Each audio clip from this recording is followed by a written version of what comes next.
Perkenalkan, nama saya Bagus Akbar Zulfikar. Saya pemilik dari usaha UMKM Hana Snack. Perkenalkan, nama saya Rifki Fajar. Saya adalah kepala dari bagian produksi dari UMKM Hana Snack. Perkenalkan, nama saya Muhammad Aris Salim Nur Ramadan sebagai tim marketing Hana Snack.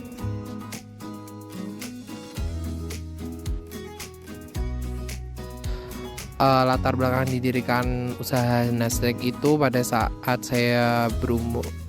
saat tahun 2007 saya mengalami PHK, dan setelah itu saya mencoba mendirikan usaha yang pertama, yaitu spare part motor. Nah, tetapi pada saat usaha spare part motor itu saya tidak mendapatkan keuntungan yang saya inginkan. Setelah itu saya mencoba untuk usaha baru di bidang makanan, yaitu khususnya snack-snack, dan terciptalah Hana Snack pada saat tahun 2014 dan hingga saat ini kurang lebih sudah 8 tahun.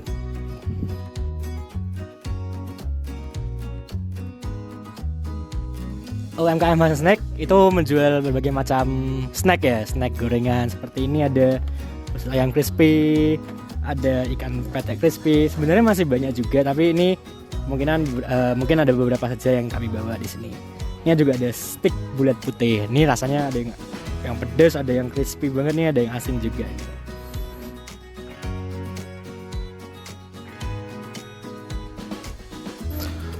Untuk omset dalam sebulan itu kurang lebih ada 10 juta.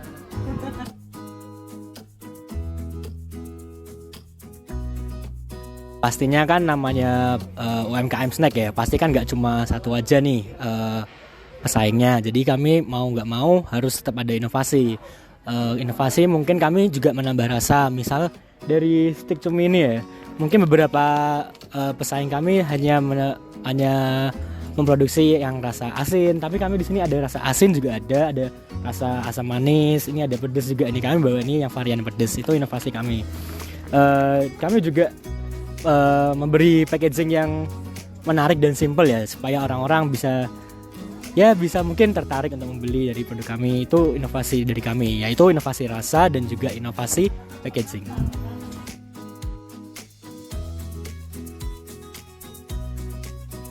Untuk produk yang dipasarkan, kami memiliki offline store di daerah Semarang, dan juga kami menjadi supplier di seluruh Jawa Tengah dan juga Yogyakarta.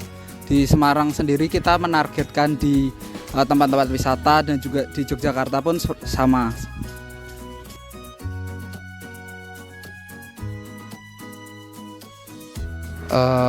Kalau berbicara tentang pandemi itu sangat berpengaruh sekali ya, karena pandemi itu memiliki dampak yang kurang enak bagi para pengusaha. Untuk saat pandemi itu penjualan kita itu cenderung menurun daripada sebelumnya, karena di pandemi itu sendiri kan juga udah ada diberlakukannya PPKM, nah di mana orang-orang dibatasi untuk keluar rumah, sehingga untuk para wisatawan terutama yang di pusat oleh-oleh itu kan juga pada banyak yang jarang datang, jadinya penghasilannya cukup memburuk.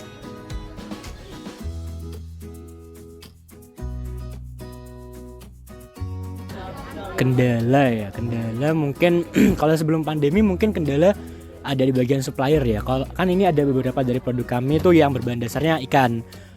Itu mungkin kan untuk nelayan juga tergantung ya dari lautnya, itu mungkin lagi pasang kah, lagi surut kah, atau ombaknya lagi sedang kuat-kuatnya kah. Jadi mungkin untuk produk yang berbahan dasar dari ikan kami mengalami sedikit kendala, tapi alhamdulillah kami bisa menutupnya dengan produk-produk yang tidak berbahan dasar ikan.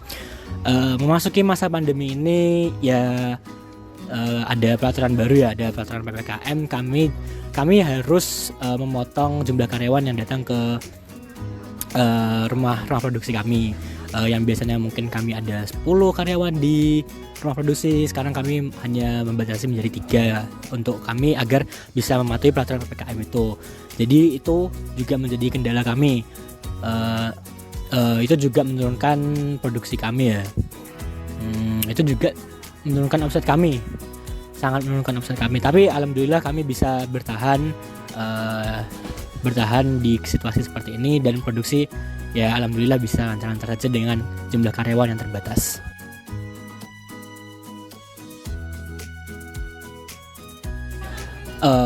Untuk kendalanya tadi kan ya sudah saya beritahu ya, jumlah karyawan datang ke rumah produksi itu harus dibatasi, dan juga itu berarti jumlah produksi kami itu menurun. Kami mensiasatinya dengan cara membuka sistem pre-order untuk menjual produk kami. Tetapi di sisi lain kami juga membuka offline store kami, tapi itu dibatasi juga dari jam operasionalnya, dan juga kami hanya menjual produk beberapa saja, dan sisa produk itu kami buka untuk pre-order. Dan alhamdulillahnya dari omset dari penjualan offline store dan pre-order kami bisa menutupi biaya produksi kami, dan kami bisa bertahan selama pandemi ini.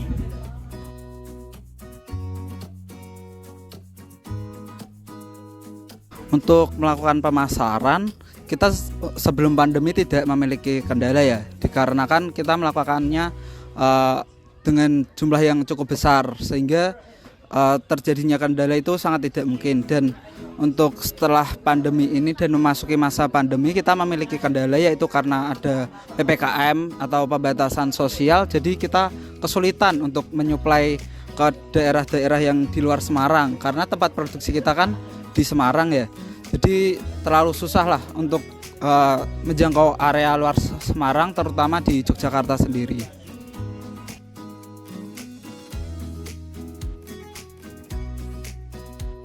Untuk pandemi sendiri sangat-sangat mempengaruhi penjualan ya, dikarenakan kita biasanya sebelum pandemi itu bisa leluasa lah melakukan promosi ke luar kota, ke luar provinsi juga.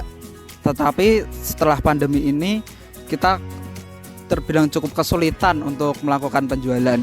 Untuk penjualan sebelum pandemi sendiri sekitar 3.000 piece setiap bulan, dan setelah pandemi ini mungkin 1.200 piece, itu udah maksimal yang kita bisa.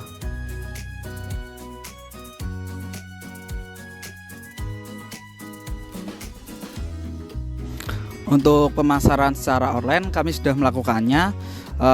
Target utama kami di Facebook, kita juga udah join di grup kuliner Semarang.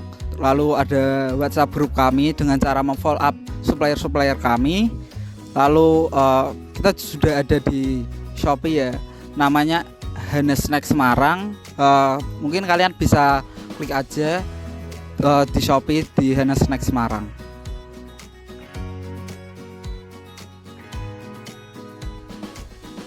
Untuk bagaimana cara saya bertahan selama pandemi ini, saya membatasi pekerja saya. Saya punya beberapa karyawan, dan untuk karyawannya itu untuk agar bisa tetap bertahan, jadi saya berikan shift.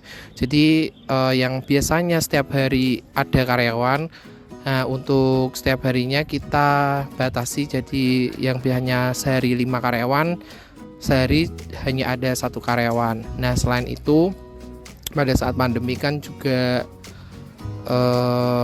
penjualan tuh menurun. Nah permintaan dari pasar tuh juga menurun.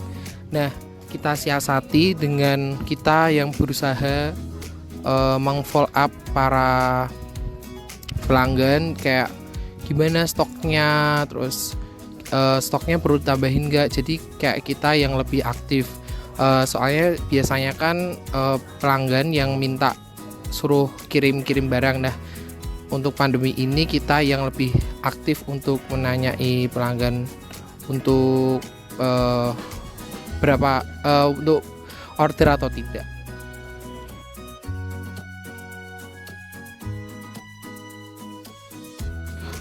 Untuk usaha berikutnya tentu saja pandemi ini kan sangat berpengaruh pada usaha saya. Nah di pandemi ini saya ingin pandemi itu cepat selesai agar perekonomian tuh menjadi normal, dan saya berharap usaha saya bisa semakin maju dan terus berkembang.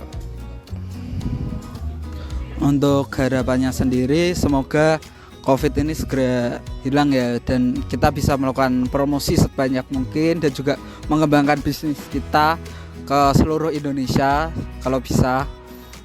Dan semoga usaha Hana Snack ini menjadi usaha snack nomor 1 di Indonesia. Terima kasih. Harapannya semoga Hana Snack bisa sukses terus ya. Semoga tidak ada kendala dalam produksi, tidak ada kendala dalam apapun. Dan ya semoga pandemi ini cepat selesai, jadi perekonomian di Indonesia bisa kembali seperti mula dan tidak ada PPKM lagi, dan kami bisa membuka offline store lagi dan penjualan kami meningkat lagi dan bisa bertemu dengan keluarga dan teman-teman karyawan kami.